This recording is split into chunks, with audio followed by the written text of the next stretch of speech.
Afternoon. What are you doing around here? Planting some flowers. It's my yard. Your yard, huh? You don't look like you belong in this neighborhood. Are you serious? You profiling me right now? Turn around for me, sir. You're being detained for trespassing. We got a report. You match the description. This is my house. I'm retired Marine Corps. You can check the mailbox. We'll figure that out. Hands behind your back. The body cam footage begins rolling at 9:52 a.m. on October 26th. Officer Derek Brennan steps out of his patrol vehicle on Hadley Court.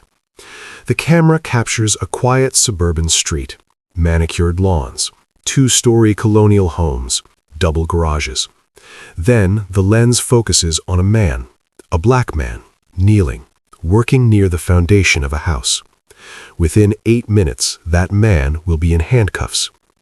His name is David Turner. He is 52 years old, a retired Marine Master Sergeant, a homeowner for 13 years. And right now, he has no idea what is about to happen. At 9:37 a.m., the county dispatcher receives a call. The caller reports a suspicious person in the Riverside Park subdivision. The description is minimal. A black male, 50s, observed between residences. The caller states the subject does not appear to belong in the area. The dispatcher asks what the person is doing. The caller cannot specify. Just walking around, she says, between houses. He doesn't live here. The dispatcher asks for a clothing description. The caller cannot provide one. She has not witnessed a crime. She has not seen any threats, but she insists he just doesn't fit. You know what I mean, she says. The call is logged, dispatched, assigned a response code. Officer Derek Brennan receives it at 9:39 a.m. This is body cam evidence. This is the investigation. This is what happens when a phone call, a badge, and an assumption collide in 8 minutes that will change everything. The question is not just what happened, it is how it was allowed to happen. Before we continue with this investigation, if you believe stories like this need to be told, hit that like button right now. Subscribe to this channel so you never miss another case, and drop a comment below telling us where in the world you are watching from. Your engagement helps these stories reach more people. Now let's get back to what happened to David Turner. David Anthony Turner, Master Sergeant, United States Marine Corps retired, 24 years of service, 2 tours in Iraq, 1 in Afghanistan, Bronze Star recipient, reconnaissance team leader, honorable discharge, 2018. He is not a suspect. He is not a threat. He is a man who spent half his life serving this country and the other half trying to build something permanent for his family. In 2013, David and his wife Monica purchased 4127 Hadley Court, purchase price $468,000, Riverside Park subdivision. County tax records confirm continuous ownership, no liens, no violations, payments current. 2 daughters, Keisha, 16, Maya, 13. Both attend the local public school, honor roll students. Monica works as a paralegal. David is a logistics coordinator at a medical supply firm. They are not wealthy, but they are stable. Their neighbors describe them as quiet, polite, unremarkable in the way that good neighbors are. David maintains his property, coaches his daughter's soccer team, waves when he sees you.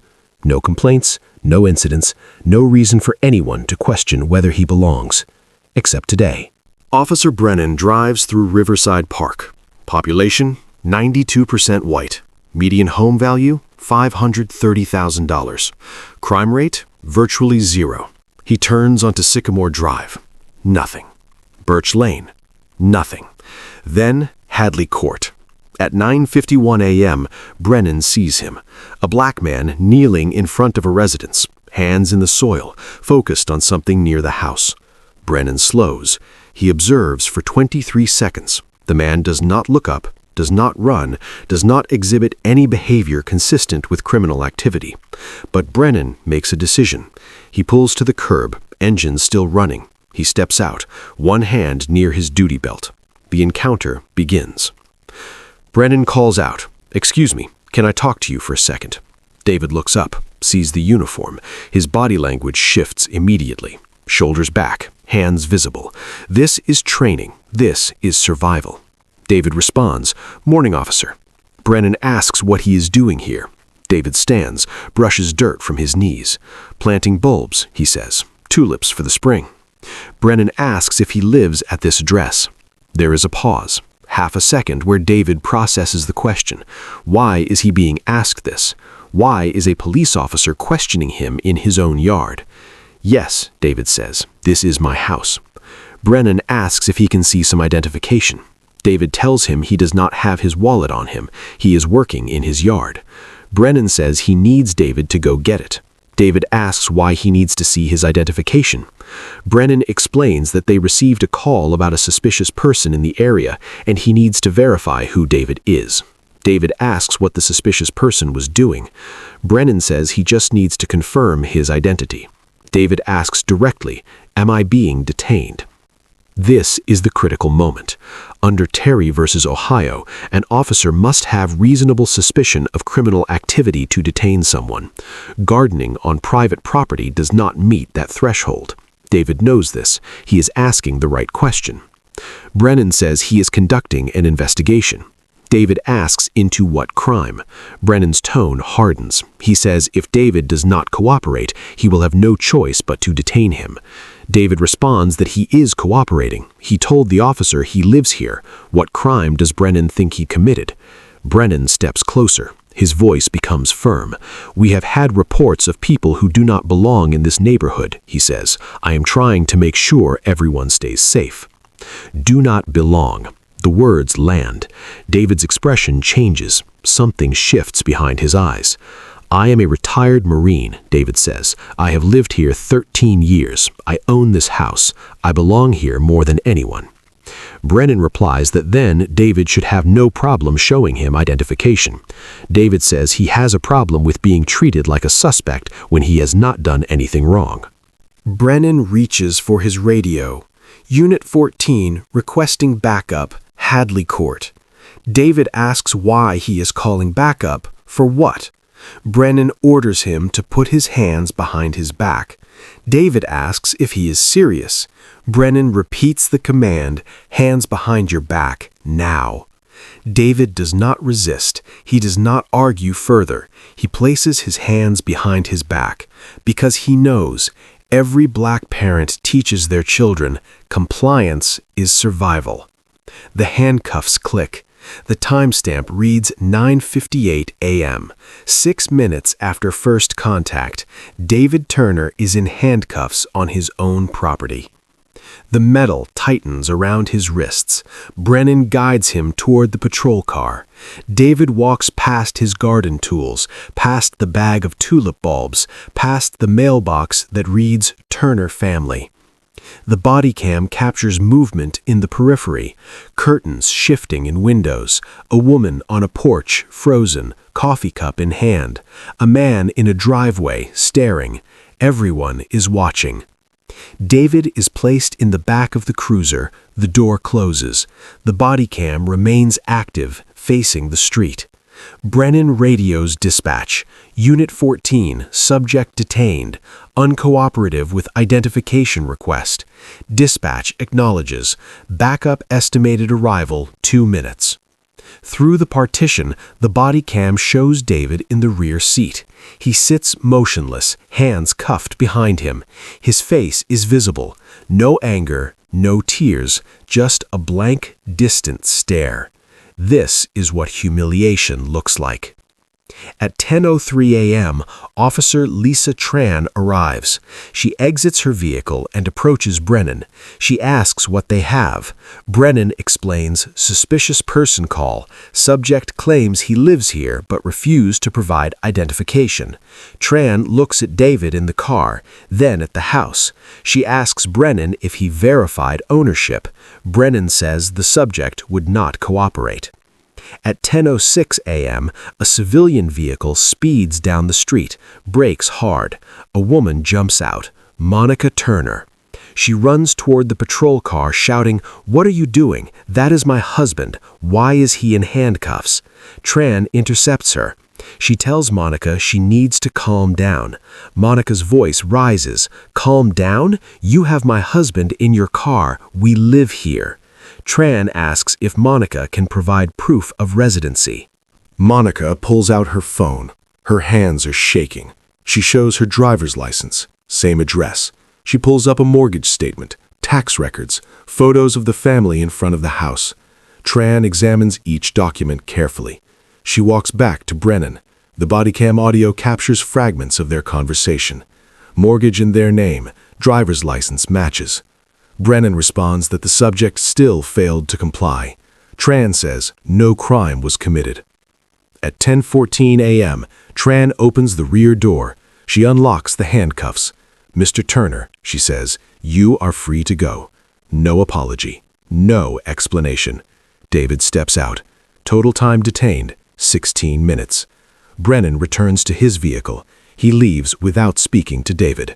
The Bodycam footage ends. But the damage has been done. Within 48 hours, a formal complaint is filed. Civilian Oversight Board case number 2024-1847. The Bodycam footage is reviewed by Internal Affairs, by department supervisors, by civilian oversight committees, and eventually by the public. The original 911 call is obtained through public records request. Legal analysts break it down. The caller provides no articulable facts, no description beyond race and approximate age, no criminal behavior, just a feeling that someone does not belong. This is not reasonable suspicion. This is profiling. Dr. Sarah Chen, a civil rights attorney, reviews the case. The Fourth Amendment protects against unreasonable searches and seizures, she explains. Officer Brennan had no legal basis to demand identification, no legal basis to detain. The fact that Mr. Turner is black and the neighborhood is predominantly white is not probable cause.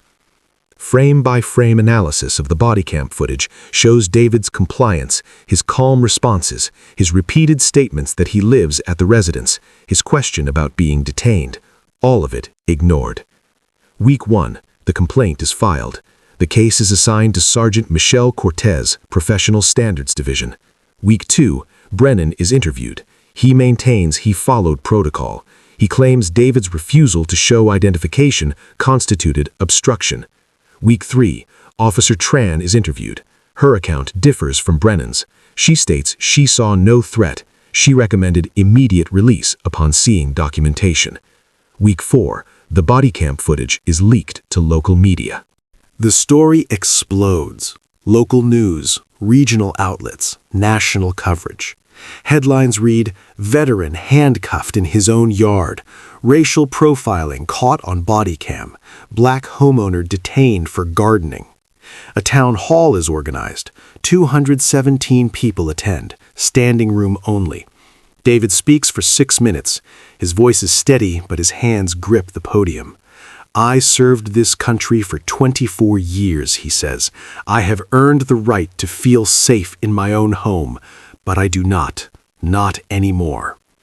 The police union issues a statement defending Brennan. Officer Brennan responded appropriately to a call for service and followed department protocols, the statement reads. "Any suggestion of racial bias is unfounded and insulting to the men and women who serve this community." But the Bodycam tells a different story. 3 months after the incident, Monica sits in her living room for an interview. Behind her, family photos line the wall. David in his Marine uniform, the girls at various ages, a picture of the house on the day they bought it. "He does not go outside anymore," Monica says, "not in the front yard. He will not even check the mail. He is afraid." Dr. Raymond Foster, a licensed clinical psychologist, diagnoses David with symptoms consistent with acute stress disorder, sleep disturbances, hypervigilance, intrusive thoughts. The incident has triggered trauma responses similar to combat stress. David's oldest daughter, Keisha, begins having behavioral issues at school. An altercation with a teacher who suggests her father should have simply complied leads to a 3-day suspension. In an interview with her identity partially obscured, Keisha speaks, "People keep saying he should have just shown his identification," she says, "like that makes it okay, like we do not have rights if a cop asks." Maya, the younger daughter, develops anxiety, nightmares about police taking her father away. The school counselor recommends therapy. A family fractured by 8 minutes of Bodycam footage. In the neighborhood, some neighbors send letters of support, others grow distant. The Hadley Court Homeowners Association sees decreased attendance at meetings. When David and Monica attend the December meeting, conversations stop when they enter. One neighbor approaches. He offers sympathy, then adds, "But you have to understand, people are just being careful."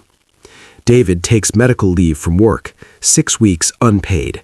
The family's savings begin to drain. Legal consultations cost money they do not have. 3 civil rights attorneys review the case. All say it is strong. Federal civil rights violation, unlawful detention, qualified immunity may not apply. But litigation takes years, and reliving this, in depositions, in court, in front of strangers. Monica wants to sue. David is not sure he can survive it. 6 months after the incident, the internal affairs investigation concludes. The findings are released in a 2-paragraph press statement. After thorough review, the department finds that Officer Brennan's actions were consistent with training and departmental policy. No disciplinary action will be taken. Additional training on community engagement and implicit bias will be provided to all patrol officers. No admission of wrongdoing, no apology, no accountability.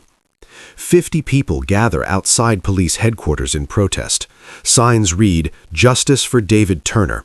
Gardening while black is not a crime. Fire Brennan." Officer Brennan remains on active duty. Same patrol area, same authority. Months later, a different body cam captures Officer Brennan responding to another call in the same neighborhood. This time, a package theft report. The homeowner is white, elderly. Brennan is polite, helpful, efficient. No demands for identification, no handcuffs. The contrast is stark. David has returned to work but requests a transfer to a different shift. He avoids the front yard. The garden bed he was planting that October morning was finished by Monica. The tulips bloomed in April. David never saw them.